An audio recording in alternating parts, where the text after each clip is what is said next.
আল্লাহ রাসূল বলেছেন কুকুরেরা শয়তানকে দেখতে পারে, কুকুর শয়তানকে দেখতে পারে। আজানের সময় কুকুর চিল্লায় বেশি, আজানের সময় শয়তান পালায়। হাদিস আসছে আজানের সময় শয়তান পালায়, কুকুর শুনে বেশি আমাদের চাইতে। ঠিক আছে, এরকম বিভিন্ন প্রাণী সম্পর্কে কিন্তু আসছে, যেটা তার মানে আমাদের কিছু সীমাবদ্ধতা আছে।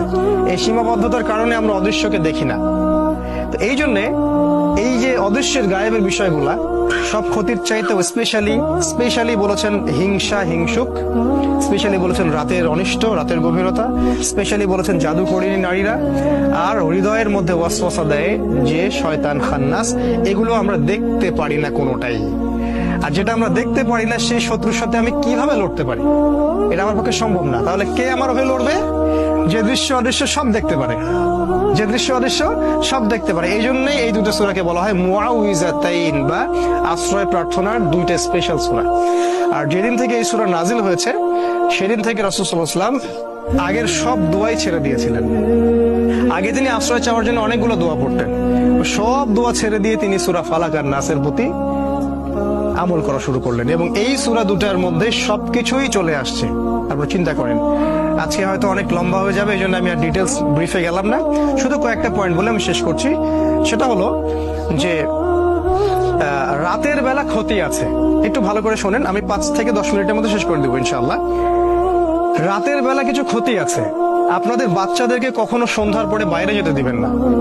রাসূল বলেছেন সন্ধ্যার সময় বাচ্চাদেরকে ঘরের ভিতরে রাখবে, কারণ সন্ধ্যার সময়ে জিন জাতি বের হয় যাদেরকে তোমরা দেখো না, এবং তারা আমাদের কখনো কল্যাণ চায় না। বেশিরভাগ জিনই দুষ্ট প্রকৃতির। তারা কিন্তু চ্যালেঞ্জ করছে আল্লাহকে যে এদেরকে আমি জাহান্নামে নিয়ে যাবই। একটা বার যদি জিন কাউকে আক্রমণ করে ফেলে তাহলে তাকে সলভ করা অনেক ডিফিকাল্ট আছে। আমি বারবার বলছি, তো সন্ধ্যাবেলায় খেয়াল রাখবেন বাচ্চারা যেন বাইরে না যায়। আর এখানে এই সূরা রাতের কথা আসছে। গভীর রাতে রাসূল সাল্লাল্লাহু আলাইহি ওয়াসাল্লাম বাইরে ঘোরাফেরা করতে নিষেধ করছেন। তিনি বলেছেন গভীর রাতে এমন অনেক মাখলুক আকাশে এবং জমিনের মাঝখানে থাকে যাদেরকে তোমরা দেখতে পারো না। তাই গভীর রাতে আমরা যদি বাইরে যেন না যাই আর কি। আসলে আমাদের সিস্টেম চেঞ্জ হয়ে গেছে তো, আর রাত এখন দিনের জায়গায়, দিন রাতের জায়গায়, এই জন্য এগুলো আমরা কেয়ার করি না। কিন্তু সমস্যাগুলো কিন্তু ঠিকই হচ্ছে।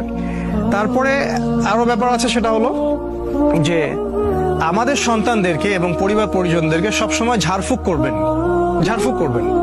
ঝাড়ফুঁক মানে আমি তাবিজ ঝুলানো বুঝাইনি, আমি বুঝিয়েছি যে সূরা ফালাক, নাস, আয়াতুল কুরসি, সূরা বাকারা এগুলো পড়ে পড়ে ফু দিবেন।